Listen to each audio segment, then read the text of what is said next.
chips. They've all made appearances in the college football playoff, obviously by winning the national championship. That's something that A&M has done neither one of those. They came very close to being in the college football playoff in 2020, which ended up being Jimbo's best year. They missed on that. Didn't even go to the SEC championship game. But to say they're the most intimidating environment, I don't necessarily know if I buy that. I mean, really, it sounds cliche, but shouldn't it be Alabama?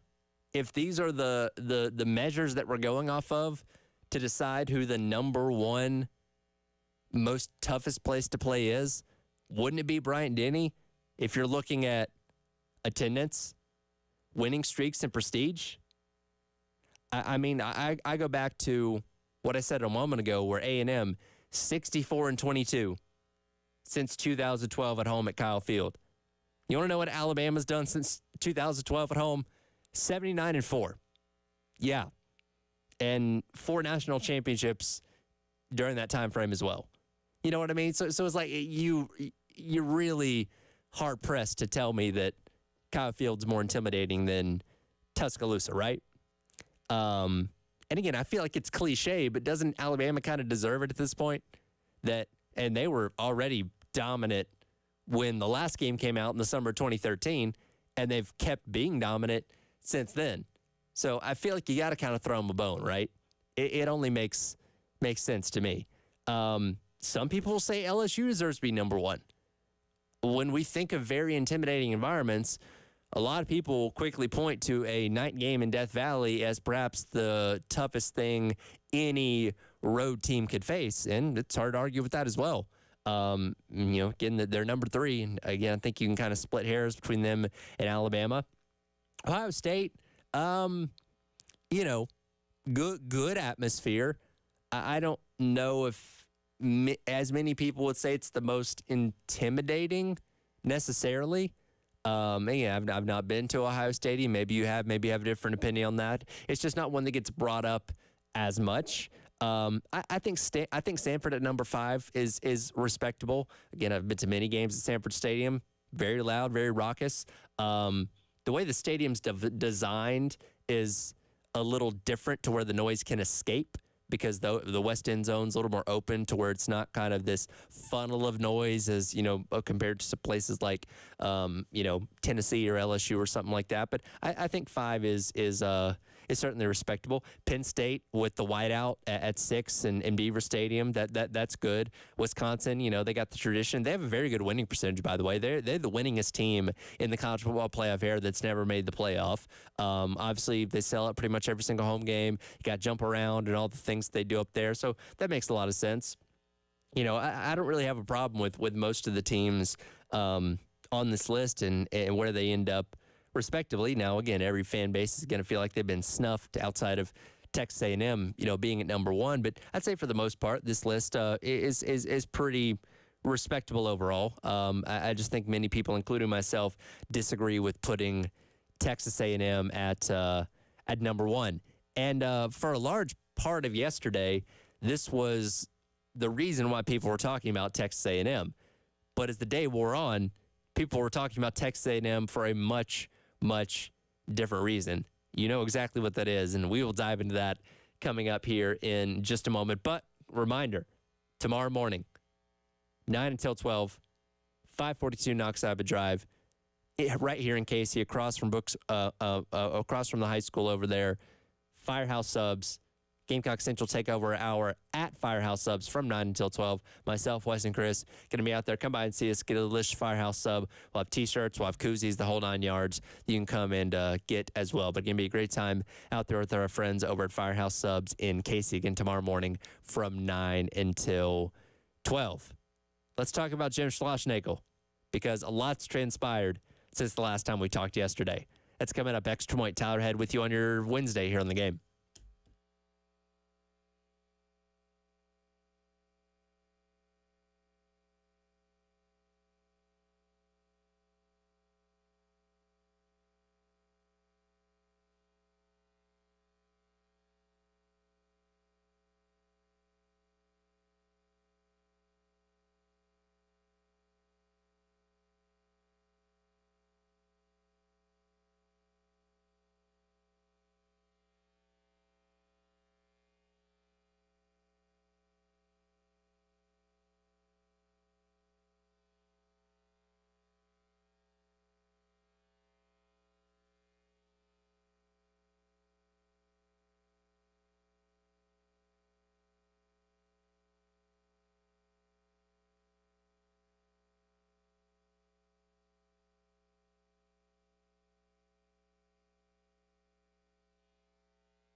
Welcome back in. Extra Point Tyler Head with you on this Wednesday here on The Game. Appreciate everybody checking us out on The Game TV, sponsored by Friends of Shepherd's Glass, powered by Integrated Media, as well as those listening on the 107.5 The Game app. You can go to your respective app store, give it a download, and take us with you wherever you go. We are, 4 days away from Texas and Oklahoma officially joining the SEC, and with that, we have to get used to the fact that news relating to those two teams now becomes SEC news.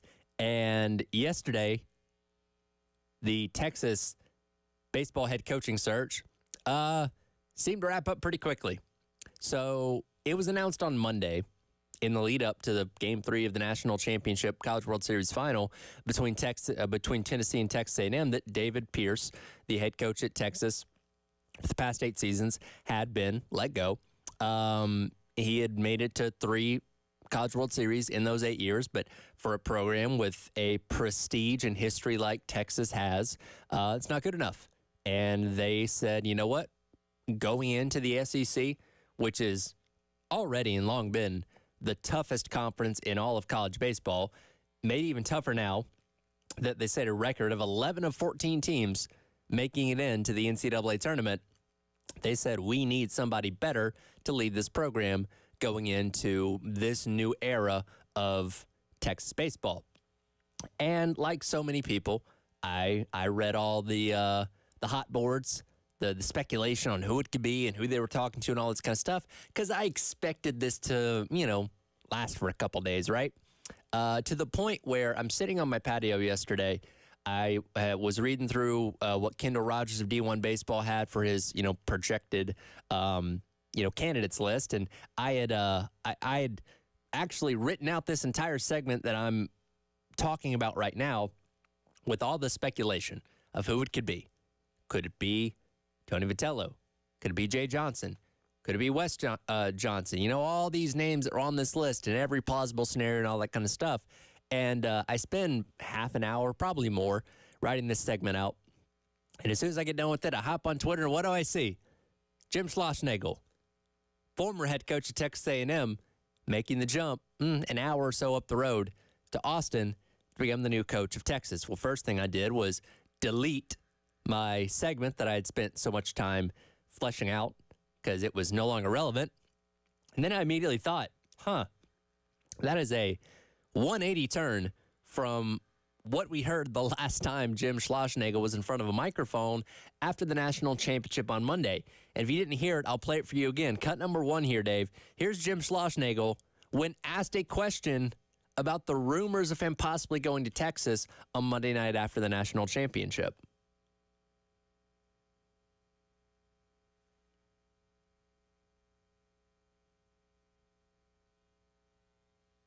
About your future in Aggieland? Yeah, I think it's pretty selfish of you to ask me that question, to be honest with you. But I left my family to be the coach at Texas A&M. I took the job at Texas A&M to never take another job again, and that hasn't changed in my mind. And that's unfair to talk about something like that. That'd be like you asking Montgomery if he's going to sign in the draft. But I understand you got to ask the question. But I gave up a big part of my life to come take this job, and I've poured every ounce of my soul in this job, and I've given this job every single ounce I can possibly give it. So write that. Coach, thank you very much. The part you hear there at the end is Schlossnagle, after answering that question, storming out of the press conference. That was the last we've heard of him since then. And given what had happened less than 24 hours later, I can say what an absolute slime ball Jim Schlossnagle is, right? That response, how selfish of you it is to ask that question. I gave up my family to be here. I came to A&M to never take another job again, only to end up taking another job less than 24 hours, really less than like 12 hours later, for being honest, because this presser happens, the game ended at almost 11 on Monday night, so 11:30-ish, he's probably talking to the media. And then in a little over 12 hours, we're talking about him going to Texas as the new head coach. When asked the question, Because, again, speculation been running rampant. And as a journalist, and I forget the reporter's name it was from TexAgs.com, which is like their version of Gamecock Central. The reporter asked a very relevant question, given all the speculation that was going on around Jim Schlossnagle at that point in time. And all Jim Schlossnagle had to do was say, you know what? I understand why you're asking that question right now. We just lost the national championship. I'm focused on my team. I'm not going to answer anything in regards to that at this moment. And you know what? I think we all would have said, all right, fair answer. We're all still assuming he's going to take the head coaching job, but I get it. But to demean a reporter and then spend the rest of the answer patting yourself on the back like you're some kind of hero, only to 12 some odd hours later immediately go against everything that you said. If I'm any of his players at Texas A&M, I am pissed right now, which apparently, after reading into all this, they seem to have been kept in the dark about it. Because we're not naive. We know head coaching deals don't come together in one day, one night. Speculation, this was going on before Omaha, maybe even before the NCAA tournament, where it seemed like it was going to happen regardless. Did Schlossnagle not think his team was good enough to get to Omaha, to where maybe this wouldn't be as big of a deal? And now he's looking at, playing in the World Series finals like, oh, crap, I'm 2 games away from winning a national championship here. And then you win on Saturday in game number 1. It's like, oh, man, I'm 1 game away from winning the national championship here. This could get very ugly. Because, I would have to believe, even if they won on Monday, maybe he still goes. Because here's the thing that's funny about this. Texas is widely known to have tons of resources, to have tons of money, all that kind of stuff. But so does Texas A&M. In fact, A&M might even have more money and resources than Texas has as of right now. So it's not like he took a small program or an underachieving program in A&M and now he's jumping up to a much bigger job. If anything, this is really a lateral move. And we haven't gotten the contract details yet. But Schlossnagle, prior at A&M, was paid $1.46 million annually, which made him the 6th highest paid coach in college baseball. I would have to imagine that he's going to be the highest paid coach. If not, right behind Tim Corbin at number 2. Because Texas just had to make this so worth his while and pay him so much more than what A&M was paying him for this to really make sense to me. Because, again, Texas is a good program right now, and it's not like he's having to build it from the ground up. It's very much turnkey. They just need the right guy to come in there and take them back to the heights they'd had of years past. But, again, he could have returned to A&M, and, they would have been projected to be maybe the top team in the SEC next year. But instead, he's going to the rival, which that also makes this all the more juicy, right? Because it's not that he's just leaving for another similar job, but he's going to A&M's biggest rival, who's now joining their conference. I don't know who's in charge of making the 2025 baseball schedule, but whoever it is, I'm begging you, please make sure the Texas A&M baseball series next year is played in College Station.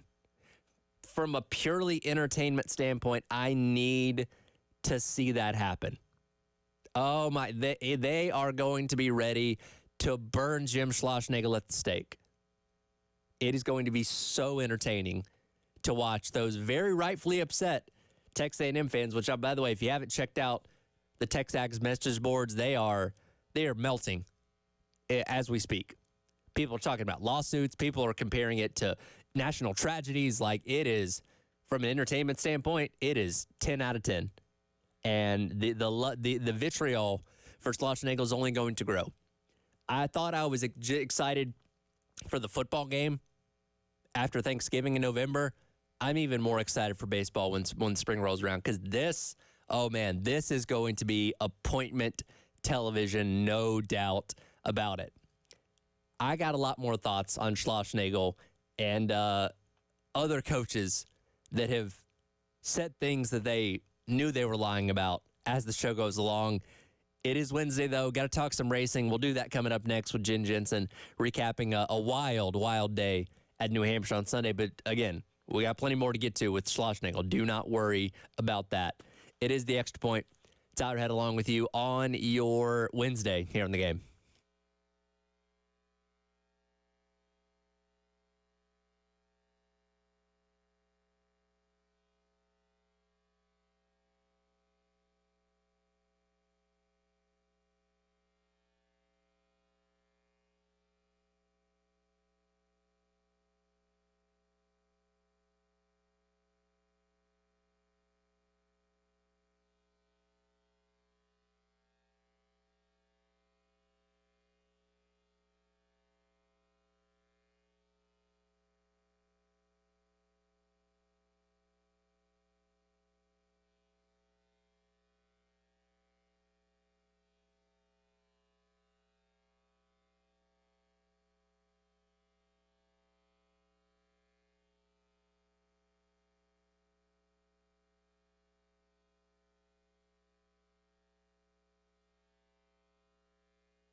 Get out the broom.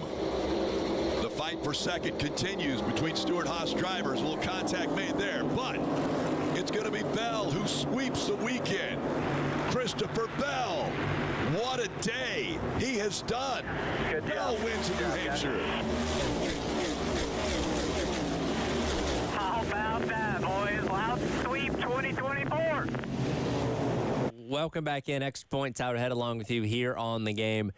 Is our Talking Hardwood segment, and as we bring in Jen Jensen on the Love Chevrolet phone line segment brought to you by our friends over at Georgia Pacific. Talking Hardwood, we're actually talking about some hard rain on Sunday at New Hampshire. You heard the final lap call there by Rick Allen of NBC Sports.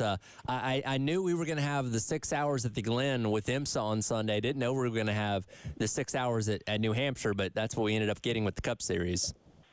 Yeah, it was definitely a surprise, but interestingly that things worked out so that they actually were able to get back to racing. The NASCAR kind of made that decision at the 11th hour, and it worked out beautifully. It could have been any better. And, you know, it's really funny, and NASCAR has obviously changed a lot, some for the good, some for the not so good in these past handful of years. But I go back to a decade ago, and if you'd have told me that NASCAR would ever entertain the thought of running wet tires on an oval, I would have said you're crazy. Nope.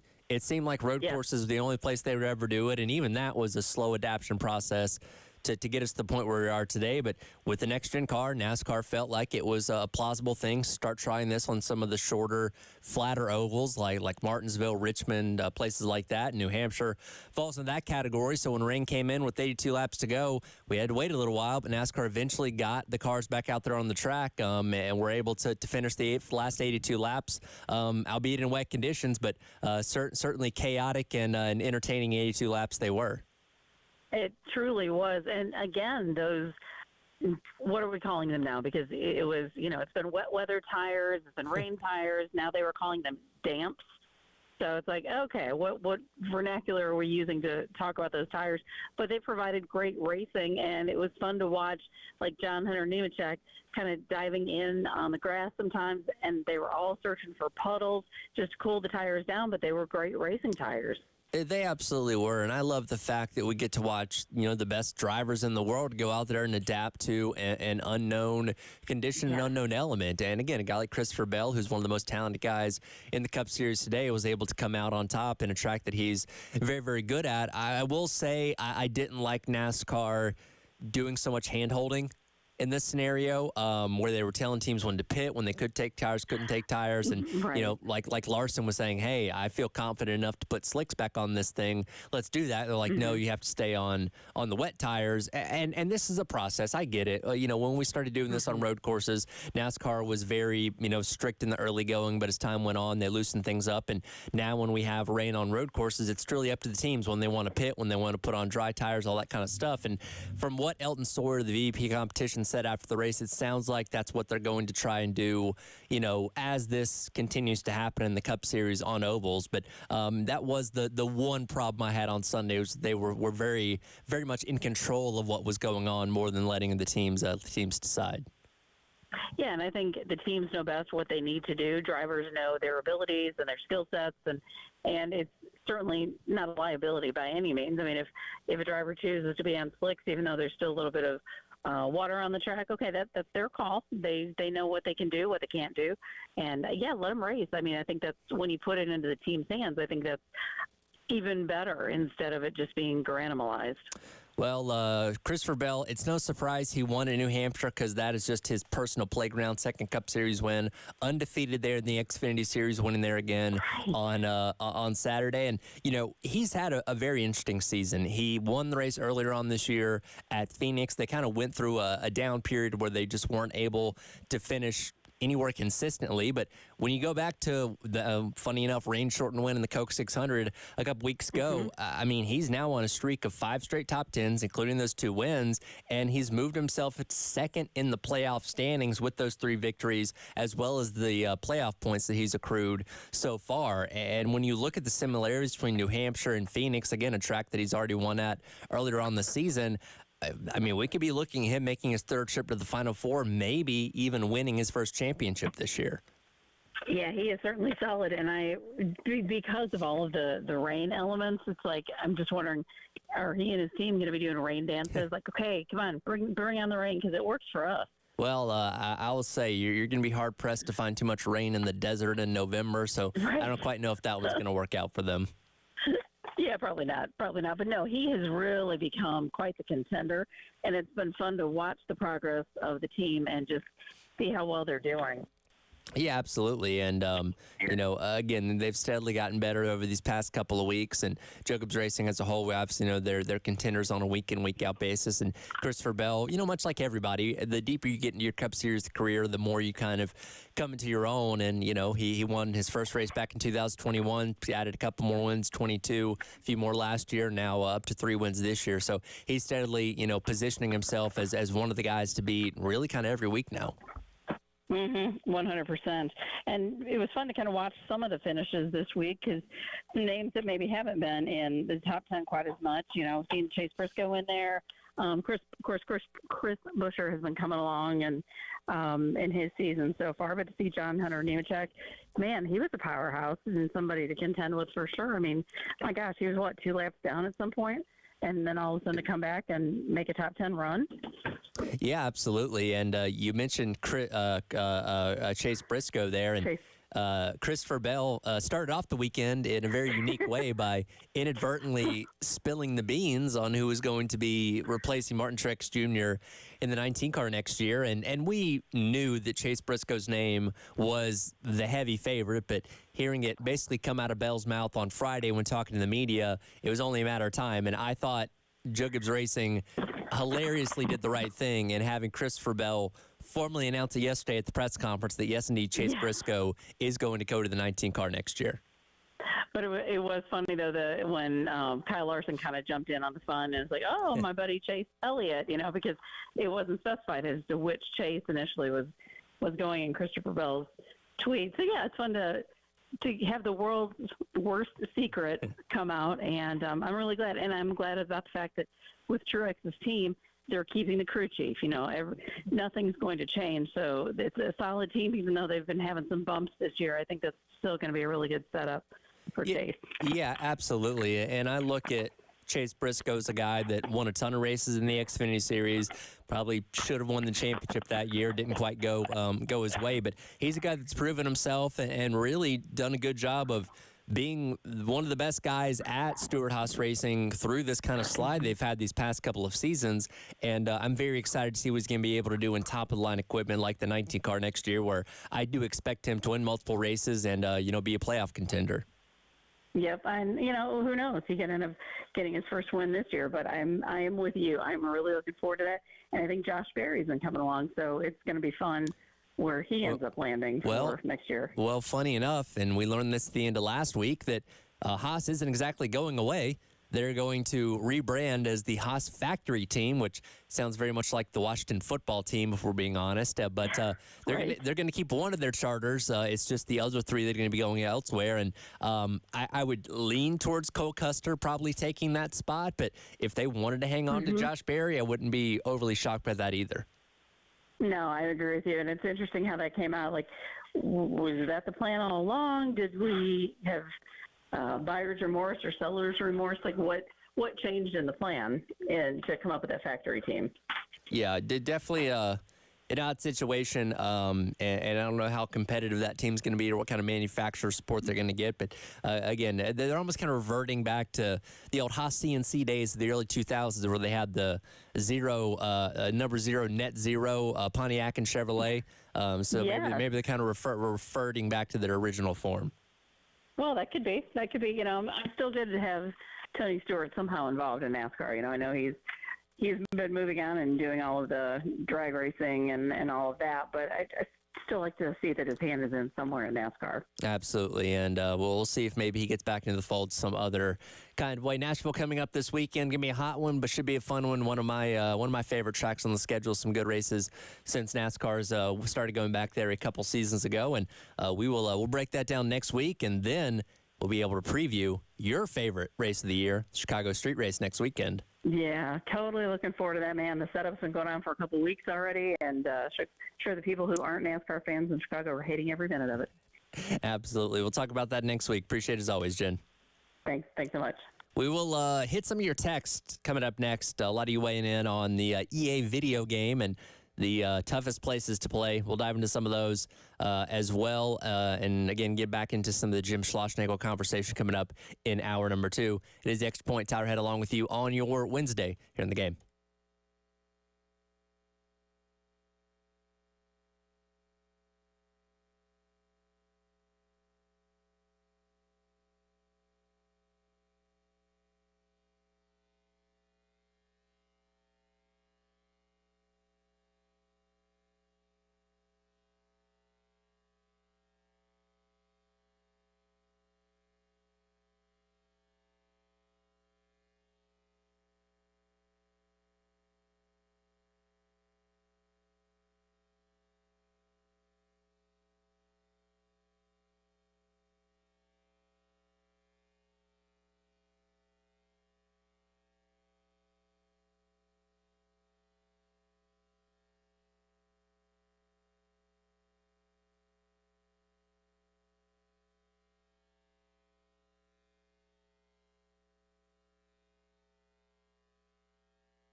Welcome back in. Extra Point, Tyler Head with you on this Wednesday. Reminder, craft beer card is back. You can spend $30 a brewery at 12 different craft beer locations around the Columbia area. $360 value, all yours for just $79. Go online to 1075thegame.com. Click on the Sweet Deals tab and purchase yourself a craft beer card. Again, start off the show talking about EA Sports' list of toughest places to play, the top 25 toughest places to play for the new EA Sports College Football 25 video game, which was led off by Texas A&M, Alabama, LSU, Ohio State, and Georgia, rounding out the top 5. Had some of you weighing in on the Firehouse Subs text line about this a little bit earlier. Michael says that most of Ohio State's games are played at noon, so it's not quite as intimidating. That's actually a really good point to bring up there because, and we know this from being here at South Carolina or any home venue, when you have that early kick, sure, people are excited, but they're not quite as jazzed up as they would be for a mid-afternoon or an evening kick. Now, some of that does have to do with the inebriation level of some of those in the stands that, may have only gotten an hour or so of drinking in before heading in, as opposed to 6, 7, or 8 hours when you have some of those games that are a little bit later on in the day. But, yeah, most places can struggle, and most places do struggle to get as rowdy for those noon kicks. But the way that, the Big Ten's TV deal has been with Fox, where they try and put the premier game of the week on at noon. Well, guess what? Ohio State, one of the best teams in the Big Ten and has been, for a while. They play a lot of noon games, specifically when they play, Michigan at the end of the year, more often than not, which does maybe lead to a less intimidating environment because you're not playing under the lights. Again, you haven't had that full day of anticipation leading up to the game. A lot of those noon kicks can be a little bit sleepy. Is Columbus on Central Time? They might even be an hour behind us. Don't quote me on that, but that might even be an 11 o'clock kick out there for all we know. That could make that even tougher there. And Vince also brings up a good point that they put A&M at the top of the list as a way to get us talking about it, as a way to start conversation and further promote the game, which is a really fair point. And again, every single day up until the end of the month, they are releasing different top 25 lists to various things that are going to be taking place within the game. And I'm sure we're going to be in for more controversy with those because what everybody, looks at this and says is, oh, well, I shouldn't have a problem going into Texas A&M and winning in the, college football video game and that, people comparing it games past and stuff like that. By the way, today is a sights and sounds deep dive. Tomorrow they're releasing top offenses and defenses. And then on the 28th, on Friday, they'll release the overall team power rankings. That is where people are going to get upset. Like, you think people are upset about the stadium thing? Throw out power rankings and say, I don't know, South Carolina is 67th or something like that. There can be a lot of angry people here in Columbia. Alabama's 8th or something like that. A lot of upset people in Tuscaloosa. But as Vince, the point that Vince brings up for the game. So, again, a lot of us don't necessarily believe that Kyle Field is the most intimidating environment in all of college football. It's a good one. I'm not denying that.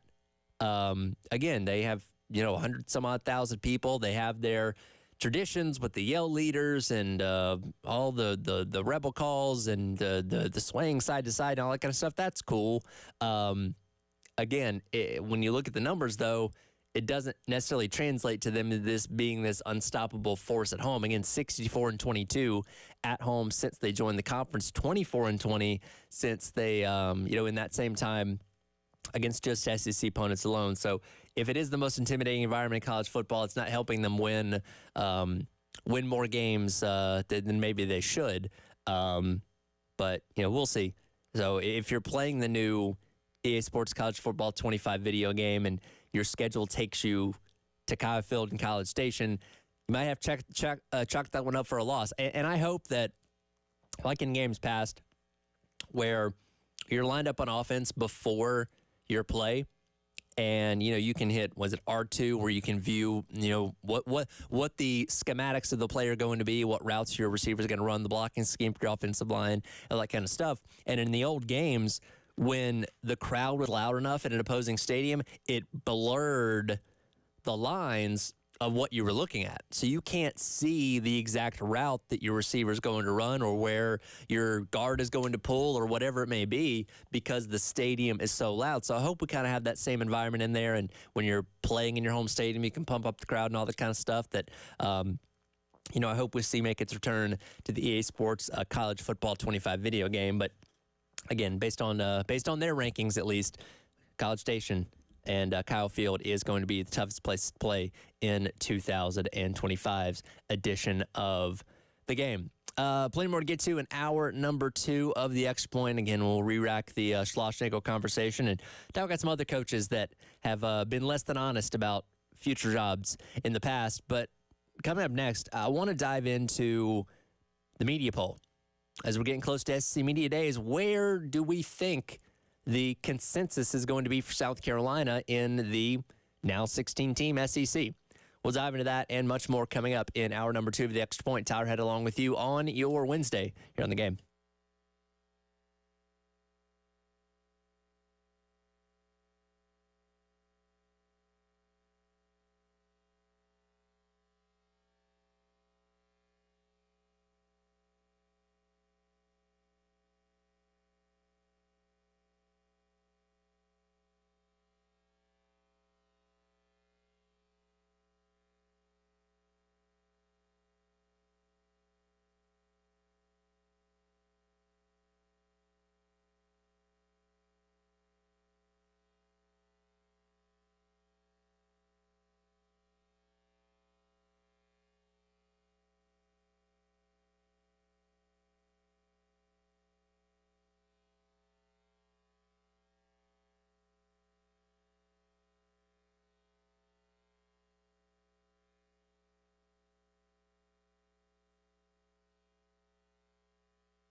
Welcome back in. Hour number 2, Extra Point. Tyler Head with you here on this Wednesday as we inch closer to the end of the month of June. As I said, once we get into July, we'll officially be able to say, hey, we got college football next month. I know that South Carolina's not playing until the last day of August, but still, it's not a lie to say that football is a month away when you're in July, and the season does officially start in August.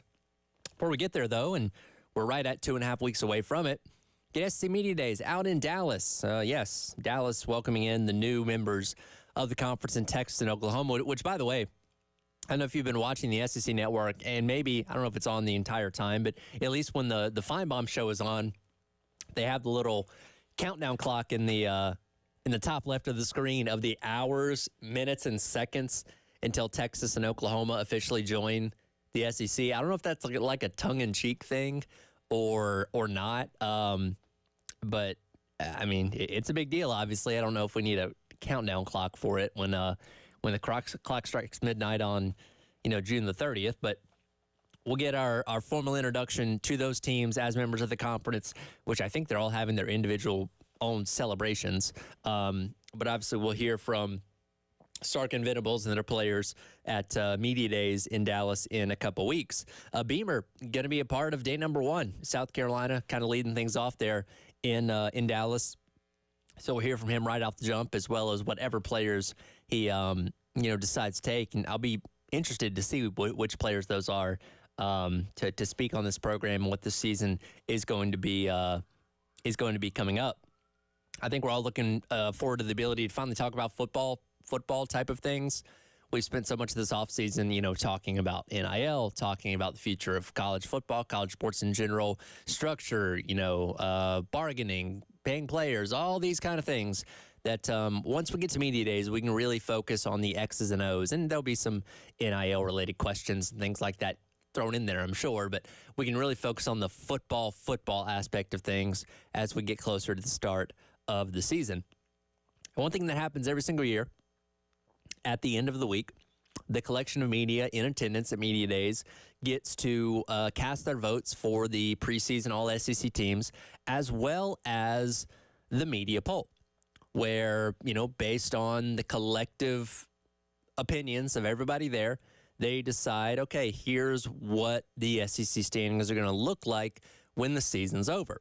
Now, again, this is just a talking point. It's not anything that's set in stone, and it doesn't really affect you when the season starts, but it is interesting to see where other people within the SEC view your program. Because it's one thing to ask from a national perspective, like, hey, what do people in California that are college football fans think of South Carolina?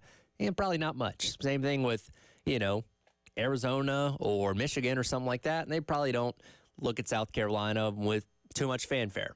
But within your own conference, where you're on these other teams' schedules and, those other teams have to come to Williams-Brice Stadium, all those kind of things, it's interesting to see what the thoughts and opinions of the media that cover the rest of the conference are of a team like South Carolina.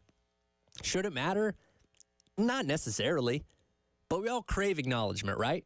We all want to be noticed. We all want to be relevant in the conversation of whatever is going on in life, right? And football is no different. So it begs the question to me, where do we think South Carolina is going to fall in this year's media poll?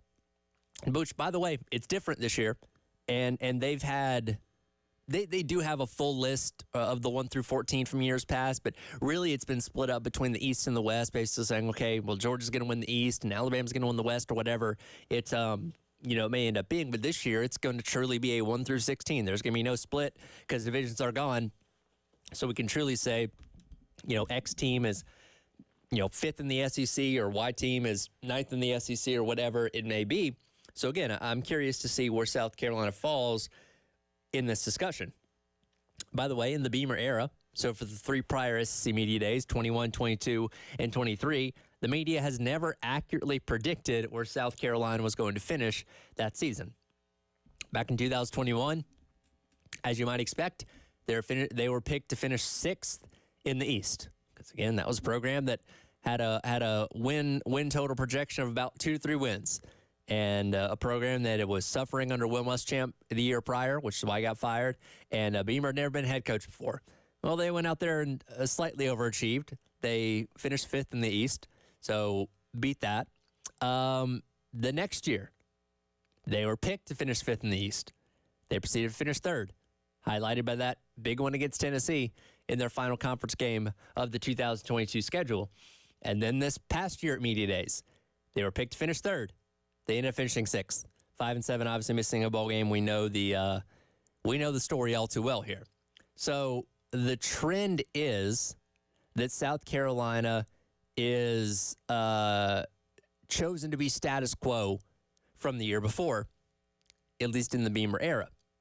But how's that going to stack up when it comes to this 1 through 16?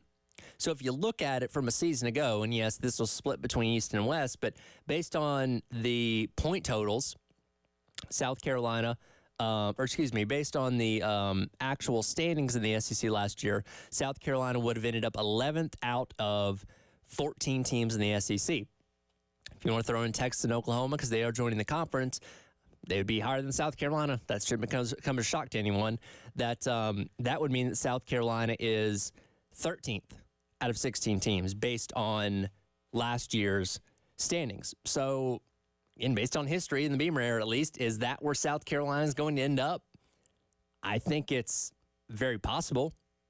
Because when you work backwards here, if you definitively had to sit here and say, okay, what programs do I know South Carolina is definitely 100% better than in the SEC right now?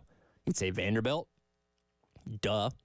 I mean, they're going to be projected to finish last or next to last based on how people feel about Arkansas, which is another team that I think South Carolina fans can look at and say, yeah, we're definitely a lot better than Arkansas right now. And then Mississippi State, who is breaking a new head coach for the 2nd year in a row after the disaster that was, the only year of Zach Arnett out there in Starkville. But that is the only schools that I can comfortably say that I know South Carolina is definitely 100% better than. Now, there are several that you can make the argument with.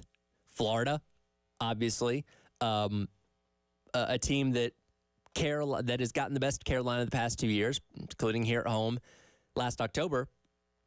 They have a murderer's row of a schedule that Billy Napier might not survive as the head coach.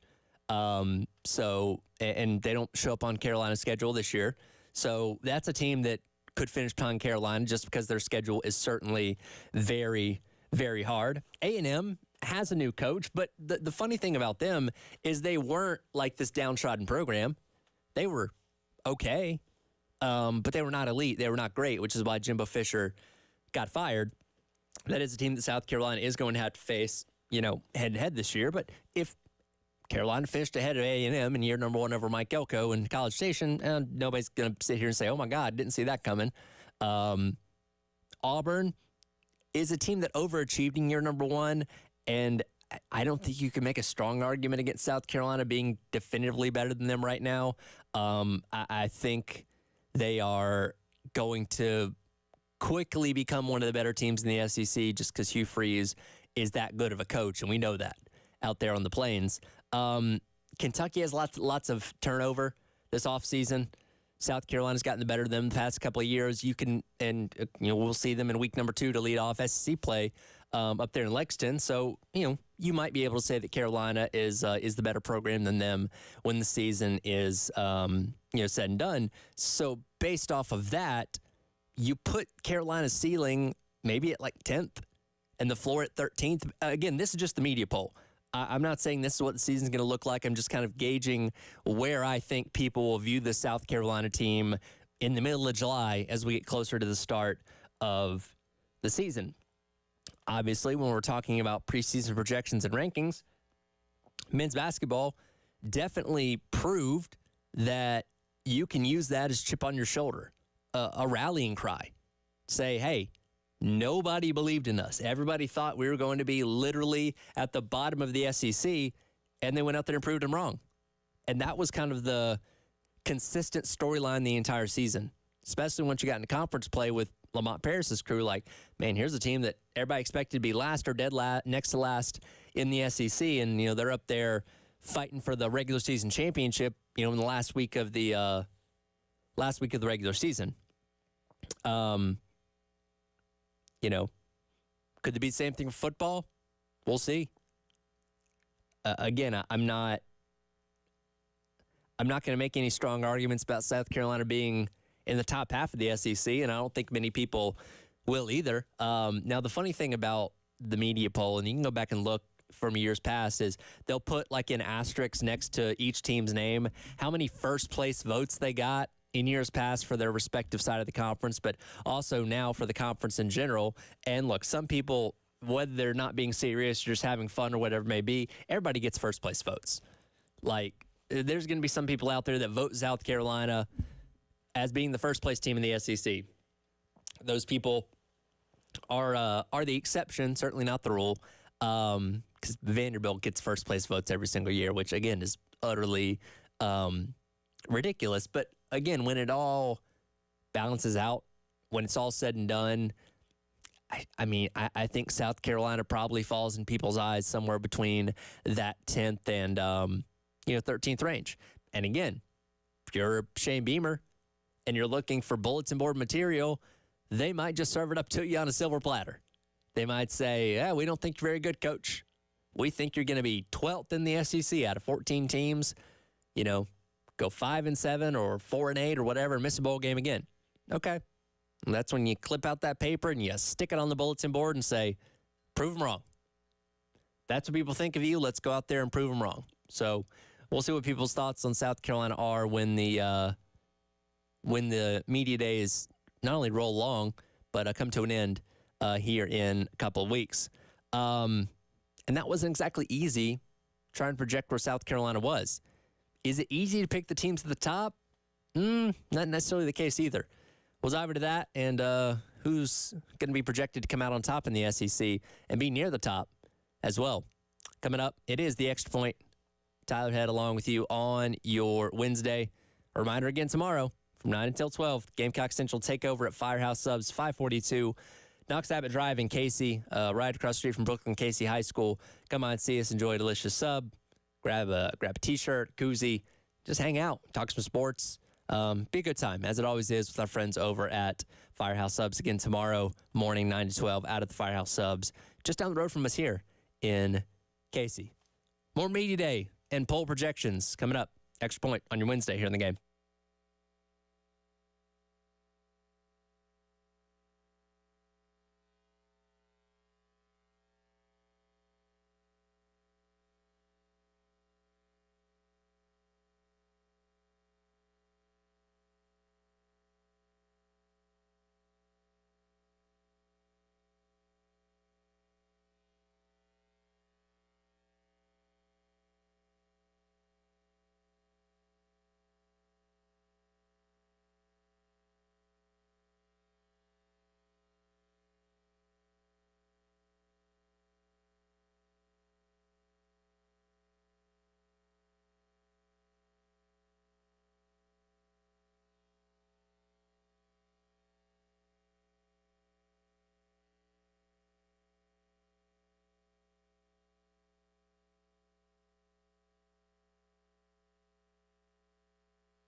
Welcome back in. Extra Point. Tyler Head with you here on your Wednesday. You'll always listen to us on the 107.5 The Game app. Go to your App Store, Apple Store, or the Google Play Store. Give us a download. Take us with you wherever you go. You can also check us out on the Game TV, sponsored by our friends at Shepherd's Glass and powered by Integrated Media. Continuing on this conversation, again, Media Day is coming up in a little over 2 weeks' time. And at the end of the week, we will get our media all SEC team prior to the year, as well as the official media poll on where the contingent of media people in Dallas think the SEC standings are going to shake out when the year is all said and done. Again, I think South Carolina is going to be somewhere in the 10th to 13th range. Again, it doesn't mean that's where they're going to end up when the season starts. It's just that's probably about where people are going to project them to be at the end of that week in Dallas. And look, there's plenty of excitement around the SEC this year. Again, you bring in Texas and Oklahoma. You know, there's no more divisions. Nick Saban's moved on. What does that mean for Alabama? You have an expanded college football playoff. Like, there's so much new going on, not just in the SEC, but college football as a whole. It creates a lot of intrigue. And I'm very interested to see what the opinions about who's going to be at the top of the league are going to be. I look back at last year where Georgia and Alabama were picked respectively to go to the SEC championship by winning the East and the West side of the conferences. I feel like that was a pretty easy pick to make. Something that's happened many times before, happened again last year, and was correct. But like Missouri was picked to finish 6th in the East last year. They finished 2nd. Ole Miss was picked to finish 4th, and they also finished 2nd in the West, that is. So the varying degree of what's right and what ends up happening is pretty wide, all things considered. And when you look at the league this year, all those teams towards the top, most of them have some kind of glaring question about them that you can certainly make plenty of arguments for them to be at the top or near it, but also make arguments against it, right? I look at a team like Georgia, where you say, okay, are they able to keep this sustained success? They've lost one game in the past, 3 seasons? Going back 3 seasons now, or 2 games, I guess, both of them to Alabama in the SEC championship game. Regardless, they've been at the top of college football, 2 national championships, expected to be one of the favorites for a third this upcoming year. Is that success going to be sustained? We don't think it'd be good. But with this latest crop of guys going to the NFL, are their replacements going to be as good? Are the guys they brought in the transfer portal going to continue to keep that sustained success and play at that high level that they've been doing for years past under Kirby? We assume so. And I think Georgia's going to be picked as the number 1 team in the SEC by most people in the media. And that's probably what the poll is going to look like. But there are reasons to raise your hand and say, maybe not. Alabama, as I mentioned, no Saban anymore. What the heck does that mean? Kalen DeBoer, great. What you did at Washington took them to the national championship. This is the SEC. This is different. The standards of expectations at Alabama are through the roof. You're replacing the greatest coach of all time. How does that go? I feel like most of us are going to give Alabama the benefit of the doubt just because, it's one of those things that you're just going to believe something to be true until it's not. And no matter who the coach is, we're just going to believe that Alabama is going to be one of the best teams in the country until they prove otherwise. And maybe that happens this year, maybe it doesn't. They could go 12-0 or 11-1, or maybe they're 8-4. Maybe they just become another average program. We truly don't know. We've never had this much uncertainty around an Alabama team, in the past 15 years, and rightfully so. Texas comes in, and, if they got picked to finish 2nd, I wouldn't be shocked by that. That means they'd be going to the SEC championship game in Atlanta if that's how the standings shook out, when the fall rolls around. But can they compete at the top right away? Well, seem to think so. Would you bet on it? Do you have that much confidence that Texas, coming into a new, tougher league, is immediately going to be able to be one of the top 2 or 3 teams? I don't know. You get bring Quinn Ewers back, veteran quarterback, going to be in the Heisman race, going to be a top pick in the draft in 2025.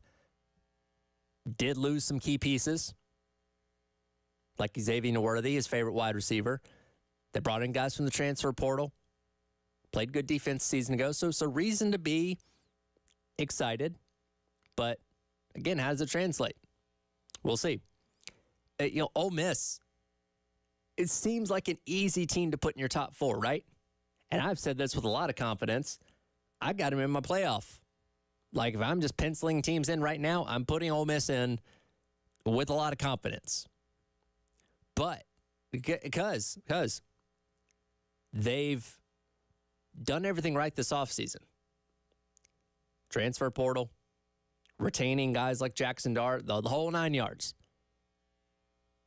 Where do you slot them, though? Are you confident enough in them to be 1 or 2? 3 or 4? Like, is this a team that wins 11 games again next year, or is it more like 10-2, 9-3? So, again, I think we can all agree that they're at the top, but where do you slide them in is probably the bigger question with with Ole Miss. Missouri, again, they were picked to finish 6th in the East a year ago and shocked the entire nation and won the Cotton Bowl, for crying out loud, against Ohio State. Was that a one-year thing? Were they just a flash in the pan, a fun story for a season, and then they revert back to going 8-4, 7-5 again this year? We'll see. You bring back one of the best receivers in all of college football in Luther Burden. Brady Cook is back for another year. He's somebody that I think is highly underrated, which we saw up close and personal when they played Carolina a season ago. But is it enough? Are they going to be a contender once again in the SEC this year? LSU, are they still top tier without guys like Daniels and Neighbors and Thomas? Is their defense going to be better? From the brand alone, we always associate LSU with being one of the best teams in the SEC and college football in general, but this is a pretty big transition year. We think we know that Garrett Nussmeier is pretty good. Is he going to be that as a starter, though? We'll see. And lastly, is Tennessee for real with Nico? 2 seasons ago when Tennessee had Hendon Hooker to expertly run Josh Heupel's offense, I mean, they were on the verge of making the playoff until South Carolina came in and ruined those plans for them, obviously. But is Nico Iamaleava, which again I know I'm screwing that name up, it's my best shot at it. Is he as good as advertised? Is he truly, the 5-star quarterback worth millions and millions of dollars in NIL deals that he's getting out there in Knoxville? We'll see. If he does live up to that hype, Tennessee's going to a lot of games. Tennessee's probably going to be in the college football playoff.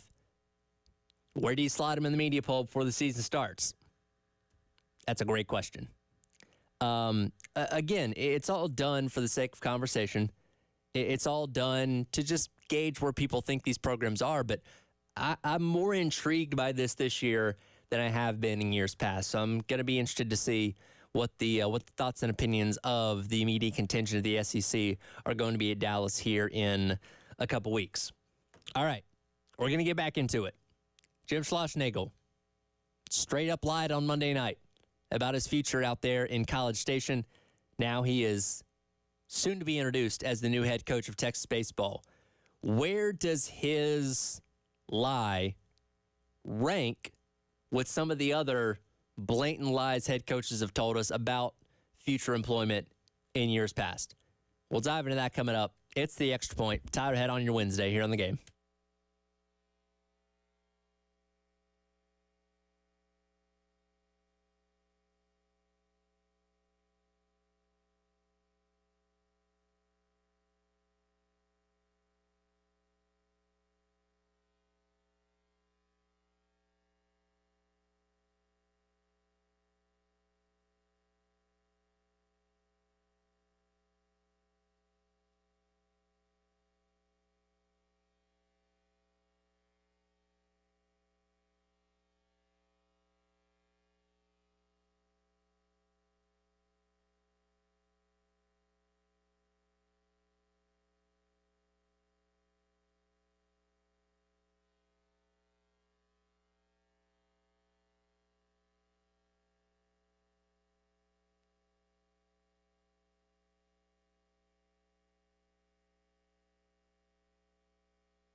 Welcome back in. Extra Point, Tyler Head here on the game on your Wednesday.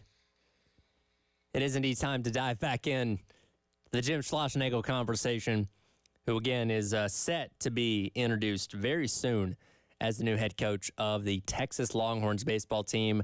Not even 48 hours removed from coaching Texas A&M within one run of winning the national championship against Tennessee on Monday night in the College World Series final. My, how things have changed. And you know, this wouldn't be getting as much run if it weren't for the comment, right? Which, by the way, I looked it up earlier. The reporter asking the question is Richard Zane of TexAgs.com, which, again, is like their version of Gamecock Central, asking a very justified question to Coach Schlossnagle on, if he has a future at Texas A&M. Cut number one here, Dave. Let's re-rack it so you can get your reference point once again on how Jim Schlossnagle handled that on Monday. About your future in Aggie Land. Yeah, I mean, I think it's pretty selfish of you to ask me that question, to be honest with you. But I left my family to be the coach at Texas A&M. I took the job at Texas A&M to never take another job again. And that hasn't changed in my mind. And that's unfair to talk about something like that. That'd be like you asking Montgomery if he's going to sign in the draft. But I understand you got to ask the question. But I gave up a big part of my life to come take this job, and I've poured every ounce of my soul in this job, and I've given this job every single ounce I can possibly give it. So write that. Coach, thank you very much. And less than 24 hours later, he was gone from College Station. So, again, there's your reference point. And, again, this is why this is getting so much attention, because he says that and then immediately goes against everything that he said there, which, again, I called him a sleazeball earlier, ball of slime, which he is at the end of the day. And a lot of people are getting run with this. Alex Kirshner of the Split Zone Duo podcast put out a good tweet last night, and he billed Jim Schlossnagle, his answer as a Hall of Fame disingenuous answer about another job. Because, again, there's a lot of coaches that get presented these type of questions of, hey, we hear about this rumor to this job, and are you going to take this job? Are you going to stay here, whatever it may be? And they answer it in different ways. And this preceded a thread of some of the best coach answers to these type of questions there's ever been if we're crafting a Hall of Fame. One that was an immediate reference, I couldn't find the audio of this, but Tommy Tuberville, when he was at Ole Miss back in 98, when asked about, if he was going to stay at Ole Miss or leave, he said something to the effect, they'll have to carry me out of here in a pine box, and then he almost immediately went and took the Auburn job after that. So I'm assuming they didn't carry him from Oxford to Auburn in a pine box. But an example, the Saban one is one that's a pretty easy go-to. We'll go with cut number 5 here, Dave. This is Coach Saban, both when he was with the Dolphins at the end of 2006 to being introduced as Alabama's head coach only a couple weeks later. Said I'm not going to be the Alabama coach. What? I shouldn't even have to comment on this. I think I've said this over and over and over again. A few moments later. The next coach of the Crimson Tide, Nick Saban.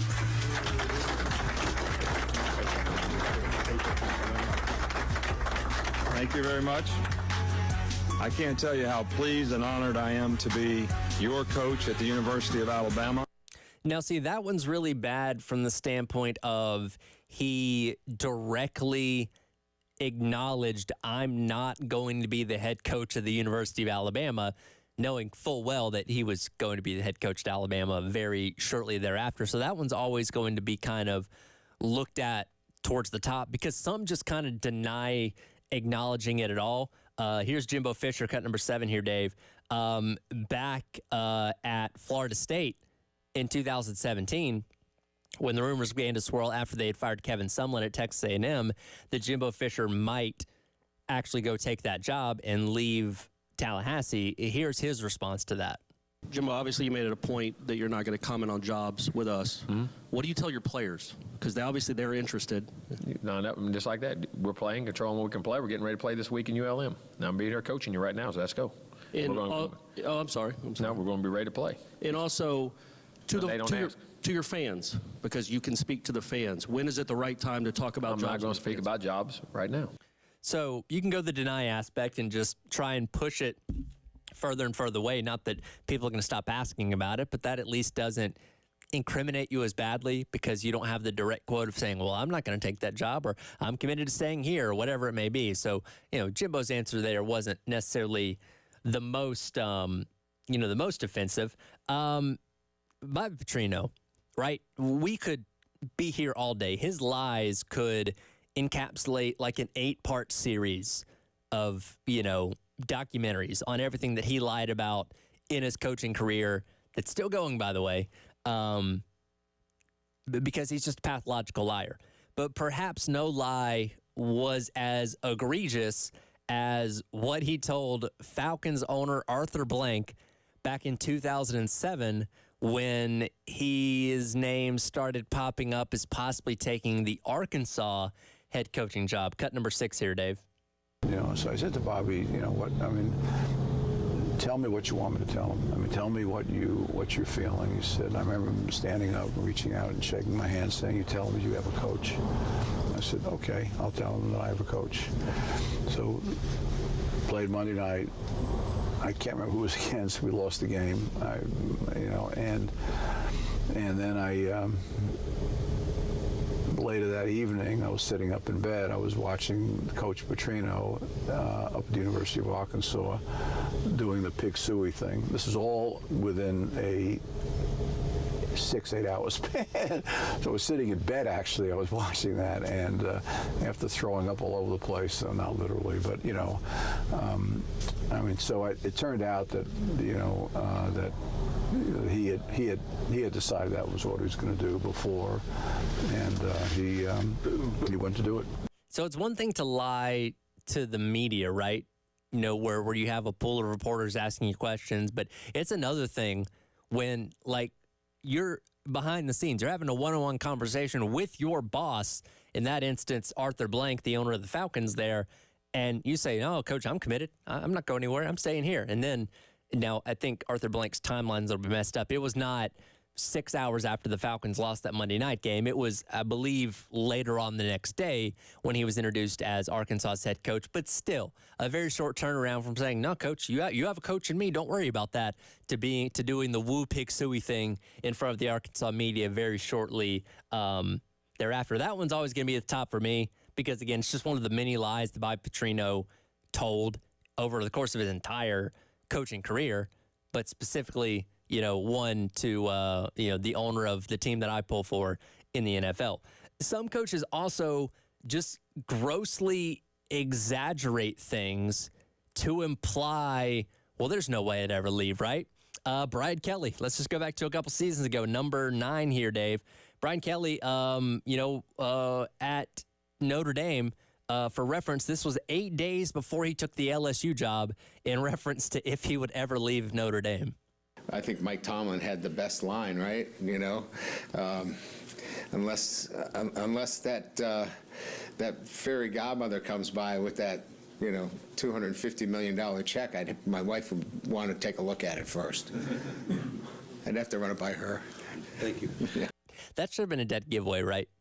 When it's that grossly over-exaggerated and he's laughing about it, he's gone. And again, that was 8 days before he was officially hired by LSU. And last time I checked, LSU was not paying Brian Kelly $250 million. So maybe the fairy godmother came along and had to offer him a discount.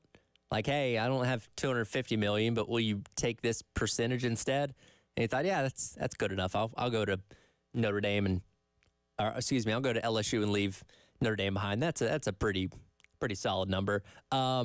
So again, there's a variety of ways to answer this question. And by the way, feel free to weigh in your thoughts. What tops your list, or what are some other examples of coaches lying or being very disingenuous to the media, or anybody for that matter, when it comes to taking future jobs that they usually very quickly end up taking? The Schlossnagle thing has me, and I know this wouldn't happen, but how great would it be if, when these kind of things happened, the coach, before being introduced to their new team, had to do an exit press conference with the current media of the team that they're currently with, or the team that they're departing, essentially, right? So imagine this, like Jim Schlossnagle says this thing to Richard Zane of TexAgs.com on Monday. News comes out yesterday about him taking the Texas job, but before he can go to Austin, before he hops in the car and drives an hour or whatever it is over there at Austin, he has to sit down with members of the media, including the same reporter that he tried to embarrass on Monday by asking a very legitimate question, and then have to face the music of, hey, coach, what changed? You told us you weren't going anywhere. Why are you going somewhere? Like, again, I know it would never happen, but from a purely entertainment standpoint, I would pay a lot of money to watch one of those press conferences go down. In fact, I'm very, very intrigued to see his introductory press conference at Texas because, there's got to be somebody bold enough within the Texas media contingent to ask him about what he said on Monday. And I'm so intrigued to hear what this answer is, because how do you change that quickly? We'll have more thoughts on this. We'll wrap up the hour. It is the Extra Point. Tyler Head along with you here on your Wednesday on the Game.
Welcome back in. It is the Extra Points Hour. Head along with you here for a few more minutes before we jump into the Gamecock Central Takeover Hour presented by Firehouse Subs. Wes and Crystal jump here with me at the top of the hour, and we will have plenty of things to talk about in regards to recruiting. Got some commitments and some decommitments yesterday for the Gamecocks, and again, we will dive into all that in just a few moments. But again, wrapping up this conversation about Jim Schlossnagle and his comments Monday following the College World Series final that immediately were proven to be lies 24 some odd hours later, less than 24 hours later, really, as he's now going to be introduced very shortly as the head coach of the Texas baseball team. And I was going through coaches, I had the clip from Jimbo and Nick Saban and Brian Kelly, all these guys, whether outright just lying or refusing to acknowledge what their next move was going to be, and asked your thoughts if there was any that stuck out to you that maybe we did not hit on there. Nameless texter says Charlie Pell denied he was leaving Clemson and was the new Florida head coach like the next day. That falls in line with like the Bobby Petrino thing as well as the Nick Saban thing. If you're going to deny it and then go there and then do your pop-up the next day doing the Gator Chomp or something like that. I know there's a Roy Williams clip out there, and he has profanity in it, so I couldn't pull it for the show here. But, when he left Kansas to go to North Carolina, denying that very angrily at that. And, that obviously ended up being pretty bad in hindsight as well. Mark hit us on the text line. He sent me this link to a tweet from the Reddit college football account from last night. I missed this, but it's actually pretty compelling to think about. It reads, among the 10 head coaches in this season's college football playoff, men's basketball, women's basketball final, as well as the college football final, 3 of those coaches were poached. So Jim Harbaugh, poached by the Los Angeles Chargers from Michigan. Kalen DeBoer, poached from Washington to go to Alabama to replace Nick Saban. And Jim Schlossnagle now poached by Texas after leaving Texas A&M. 2 seriously considered a move with Steve Sarkisian and Dan Hurley. The Sark thing, I think that was more of Alabama really considering him and Sark kind of using that as leverage to get more money out of Texas. But Dan Hurley, we know, interviewed with the Lakers, was out there being toured around, Hollywood Hills and all that kind of stuff, but did end up returning to UConn, and now J.J. Redick is the head coach of the Los Angeles Lakers.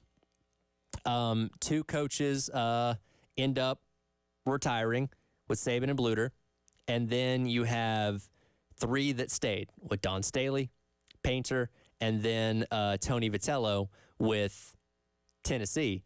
And that is kind of funny to think about because, when you take your team to the mountaintop, and not all these coaches won, obviously, but when you're in playing for a national championship, you kind of assume, the coach is going to come back, right? But it's not always the case. And I do kind of think back to, like with Kevin O'Sullivan back in 2017, where it seemed, from everything that I've gathered and heard about here, that he was going to become the head coach at South Carolina. And they wouldn't have had Coach Kingston. But then he went and won a national championship, and it's like, yeah, he's going to stay at Florida now. Because you can't walk away after winning a national championship and go to a lateral move, right? Like, it's one thing for Jim Harbaugh to win a national championship at Michigan, did the thing that he set out to do, and then jump back to the NFL to pursue the one thing that up to this point has still eluded him, which is a Super Bowl trophy. It would be a very, very different thing if Schlossnagle wins the national championship on Monday with Texas A&M, and then 24 hours later jumps over to Texas to try and do the same thing. Because, again, that goes back to what I brought up at the beginning of the show. This is really kind of a lateral move, if not maybe even a half step back. Because, again, you had made multiple trips to Omaha at this point with Texas A&M. It's not like this was a one-year flash in the pan or something along those lines. Like, there was every indication they might have been the number one team going into 2025 in the SEC. But instead, you go over to Texas, which, again, very good program. Tournament team that's gone to Omaha 3 out of the last 8 years. But I can't definitively sit here and tell you that Texas baseball is leaps and bounds better than Texas A&M. Why did he go? Obviously, the money. And we haven't gotten the contract details of what exactly Schnauznagel's new contract is going to be. But I'd be willing to bet that he's either going to be the highest paid coach in college baseball next year, or he's going to be right there behind, Tim Corbin at Vanderbilt, because that's the only reason why he would make this kind of move. And again, I said this a little bit earlier on. I don't know who's in charge of making the schedules for college baseball next year, but do everything within your power to ensure that Texas and Texas A&M play their series in College Station. From an entertainment standpoint, that will be phenomenal television. The vitriol that people are going to have for Jim Schlossnagle in College Station is going to be absolutely absurd, and I cannot wait to see it happen. I was excited enough for the football game returning the Saturday after Thanksgiving. I am now more excited for this baseball series, especially if they can play it in College Station, because this rivalry just got turned up a whole nother notch, and it's going to be very, very fun to watch. So again, Schlossnagle will be introduced as the Texas head coach probably sometime today, I would assume, and I'm going to be very interested to watch that press conference as well and see what his answer is to what he had to say on Monday night. That'll do it for today's edition of The Extra Point. Coming up next, it's the Gamecock Central Takeover Hour presented by Firehouse Subs. A lot of recruiting to get into here on your Wednesday on The Game.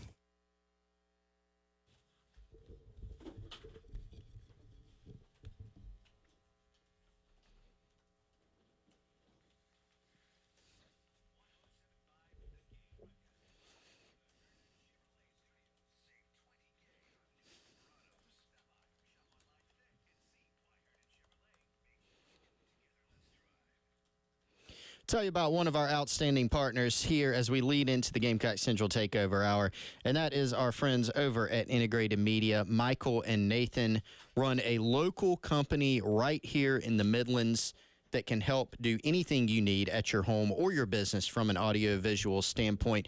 That's the cool thing. I hear people all the time saying, hey, I need a TV mounted. Hey, I need my internet signal checked. I need to make it better throughout my home. I'm having problems streaming. I need new audio-visual equipment, and they don't really know where to turn. Often they're talking about the big box stores, complaining about the service that they get. You can go to Integrated Media right here in the Midlands. They have a showroom up in Chapin. They can source the equipment for you, and then they can come out to your home or your business and install it, just like they came out to my home. 803-948-8327. Go to their website, integratedmediainc.com. Give Michael and Nathan and their team a chance, integratedmediainc.com.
11 o'clock on your Wednesday. Welcome in Gamecock Central Takeover Hour presented by Firehouse Subs. Here on the game, Tyler Head, Wes Mitchell, and Chris Clark along with you. And as we've been talking about just about every single day this week, recruiting continuing to give us more and more headlines. And going back to last night, you guys were pretty confident about this yesterday afternoon. Another commitment for the Gamecocks for 2025 three-star linebacker Tayshawn Alston from Henderson, North Carolina, joining the 2025 class. You sure you're ready to talk about this? You seemed very fired up about A&M and Texas. Listen, I am glad we have content for the month of June. I told you we would. Jim Schlossnagle gave me content on a gold platter, and I ran with it today. I have a list here of coaches that have famously lied about future jobs that I was running through there in the last hour. That's selfish of you to talk about it. Well, you should. What a mess. I'm gonna storm out now. I do want to get to that at some point. By the way, do you guys know Richard Zane over at Texags by chance? No, but I know a person or two over there, and sources say there's a good chance that on tomorrow's takeover hour we might 3 hour takeover. 3 hour takeover live from Firehouse Subs and and Casey. Casey. Yes, right. of course. Sources say there's a good chance that we may have them, unless they go work for another website. They go, what's Orange Bloods? Orange Bloods or something like that. I don't think that's going to happen. I know it's a rivalry, but, like, how great would it be if he got to be in the presser when they introduced him and got to ask the first question? Just be like, hey, Coach, what changed? He could. It's a free country. 48 hours ago. But, I mean, like, Texas would have to allow him in, give him the credential, right? No, I mean, you don't get credentialed for press conferences, really. You don't? Yeah. See, I don't go to press conferences. really. I don't know how these things work. Now, if you show up and you're just like, John Smith, and you don't even work in media, like if you're just a fan showing up, they're going to be like, who are you? Right. Yeah. But if you're like media, it's open to all media, really. You can go. Now I'm even more intrigued. Yeah, that would be good. I mean, it's happening right now, right? Is it happening right now? Yeah, I know it's at 11 Eastern. Well, I think it's Eastern. It's at 11 a.m. I don't know if It's that's at Eastern. some 11 a.m. Yeah, I don't know if that's Eastern or whatever, Western time zone or whatever it may be. And I think it's today, though. So let's see here. We'll have to grab some updates during the oh, for sure. during the hour if there is. This is going to be gold whenever it is, either right now or in an hour on Central Time. But, yes, that gotten plenty of run out of it today. Why did he have to be such a jerk to the guy? I don't know. That's my thing. Is like you know you're leaving. Exactly. And look, this was after you lost the College World Series final and all that kind of stuff. And again, Zane was right to ask the question because it was relevant to what was being talked about. And if you're Schlossnagle, just say, hey, I understand why you're asking the question, which is what he acknowledged. Like, I get why you're asking me that. We just lost the national championship. I'm not really focused on that right now. Just want to focus on, today and what's going on here, and I'll get to those things in due time. That's all you got to say. But to, go down the route of I've left my family, how dare you give me that or whatever he said, and then storm off, and then, 12, 14 hours later, he's being, linked to, or he's not being linked. He's being talked about as taking the job. Like, come on, man. What are you trying to do here? Yeah, I mean, there's no easy answer to the question, but just to act so upset that the question was even asked, to me, it's just silly. And you know why the guy's asking. Yeah. The guy, and let me just say, the reporter doesn't really want to have to ask anyway. It's your job. But he feels like he has to. And, and obviously now, rightfully so. Like, it's one thing for you to be ticked off if you stayed, but sure, it's another to, this Kendall Rogers tweet. So, and Kendall Rogers, the D1 baseball guys, like, they're tied in, man. Yeah. And if they put it out there, it's legit. Kendall says, one interesting note, I'd say that's an understatement. One interesting note is that I was told by multiple sources today that this deal, at least at the highest level, was done between A&M's series with Georgia and before the regional round. It's truly a fascinating, again, understatement, search/hire to unpack. I'll have more. And, I know, so at one level, people leave jobs for competitors all the time in business. It does happen. But I do think it gets in college athletics, right?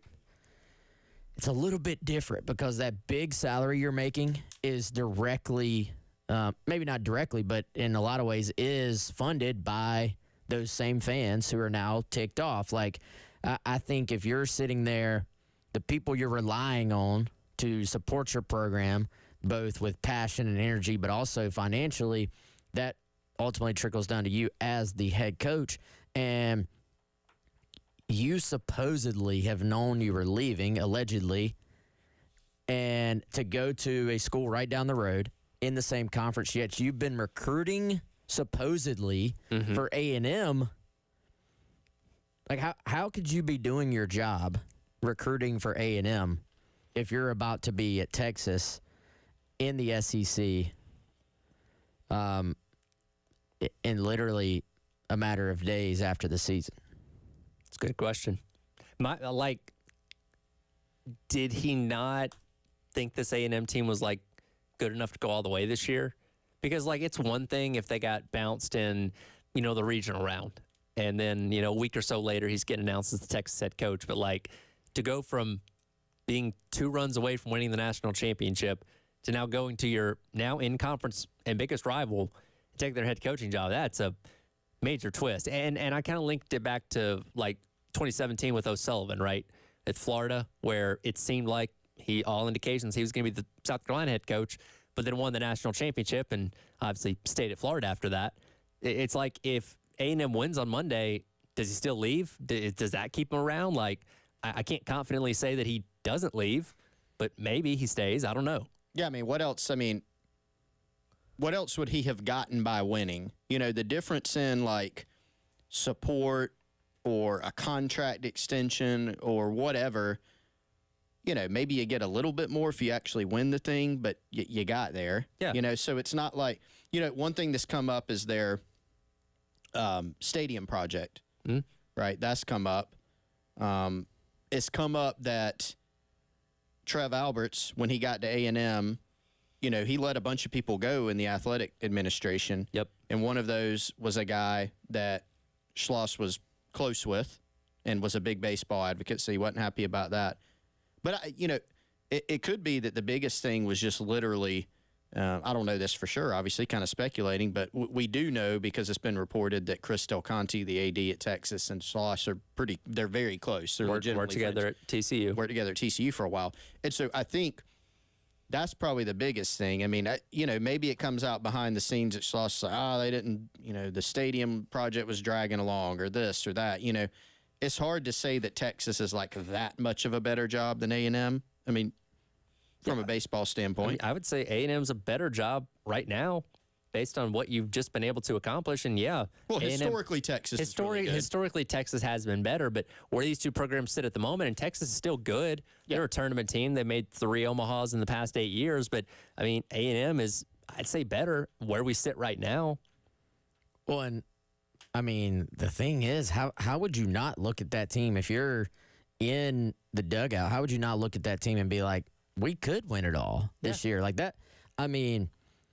Honestly, from a Carolina perspective and watching the SEC most of the time when these teams are playing South Carolina,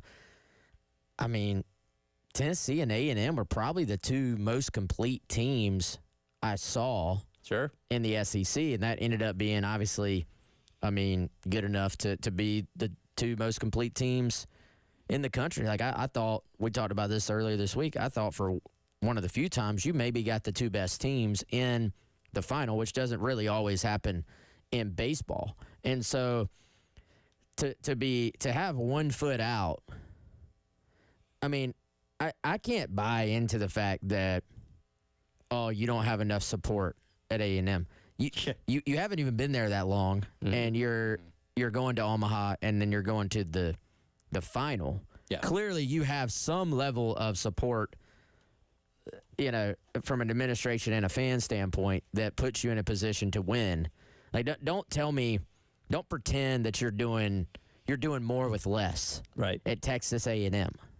That does not fly whatsoever. If anything, Texas A&M throughout the years, in my opinion, across multiple sports, has been known for doing less with more because they have always had the financial support, and they've always been willing to really most of the time do whatever it takes. Now, is there not a little bit? It's easy to feel bad for A&M right now. Sure. But then is there not a little bit of kind of, all right, A&M didn't care when the shoe was on the other foot, and they're going out and taking him from TCU. I think Florida State was fully willing actually to feign interest in Jimbo Fisher staying while also being like, thank you for taking him off our hands. But, I mean, they gave him this mega contract. Like, it's kind of – I think it's a bad look for Schlossnagle, but at the same time, I can't really feel that bad for A&M itself because I know they would have done the same thing if they could have. 100%. And you know, they've made some big splash. I mean, they just paid $77 million to get rid of their football coach, you know? Yep. So nobody's sitting there going, oh, man, A&M. Like, I thought – so Brian Fisher on Twitter, he kind of summed it up pretty well past 7 months for A&M. Fired their football coach, $77 million buyout. They pivoted from hiring Mark Stoops from Kentucky to hiring Duke's head coach. And Mike Elko might be great there. I'm not – probably actually a good hire. Their AD left for Ohio State. They poached Nebraska's AD, right? Yep. And now their baseball coach leaves for their most bitter rival. So it's been a little chaotic over in College Station. You know, when I talk about content for the purposes of doing this job, I feel like the content in College Station is ever present. As you mentioned, all those things they've gone through, and just this year alone, and the latest being Jim Schlossnagle. Not only him leaving, took the entire staff too. Like, they gutted this baseball program that was 48 hours ago in position to win a national championship. It's insane how fast this has turned. I wonder when his staff found out. That's also a good question. Because there are no secrets. Like, for something to actually be kept a secret, once 3 people know, I mean, eventually everybody knows. So I got to imagine the staff was probably not in on this for a good portion of it. So I wonder how big the circle was of people that knew. Wonder how many staffers got hit with the, hey, we're going to Texas. You going with us? And now they did make, it seems like, pretty quick decisions. So maybe at some point. But even that, man, I would just feel a little bit, I think you just feel kind of dirty. You're going into your players have entrusted a lot in you.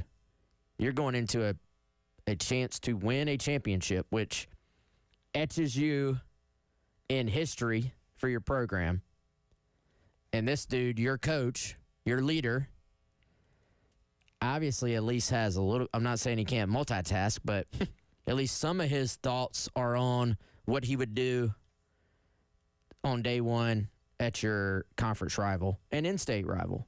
Yeah, there's going to be more that comes out about this, I think. You know, as to the timing and some things. There have been a lot of, like, rumors circulating about the timing of it. It's kind of hard to, you know, that's kind of speculation, but it'll be interesting. By the way, the press conference is 11 a.m. Central. That's correct. So 12 o'clock our time. So I will be tuning top of the in. hour. Yes, I hope the first question is about the last question of the other, or about the other press conference. I really hope so, and we'll have. I got a feeling it won't be. We will certainly dive into that tomorrow when we're out at Firehouse Subs in Casey again from 9 until 12 for the takeover tomorrow to see what Coach Schlossnagle has to say at his new home. We'll dive into some recruiting for Carolina coming up next. As last night was interesting on a good and a bit of a bad front. We'll dive into that coming up next. Gamecock Central Takeover Hour presented by Firehouse Subs here on the game.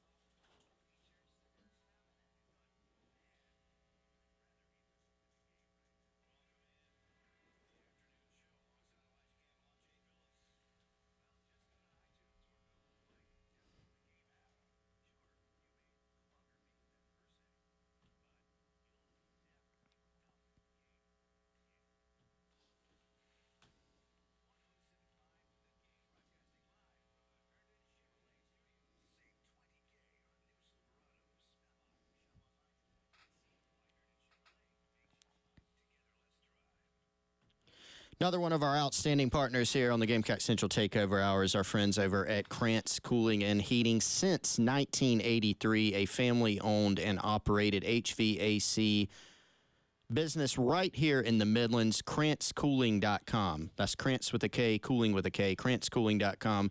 That's where you can go to learn more about their services, check out their Google reviews, schedule an appointment, get a free second opinion if you have coil leaks or compressor issues. Give them a call at 803-672-3224. Now, I've actually had Krantz out to my home, and I recommended them to my mom over in Irmo. They've come in, they've put in mini splits in my garage. They put a mini split in her upstairs, did an outstanding job with it.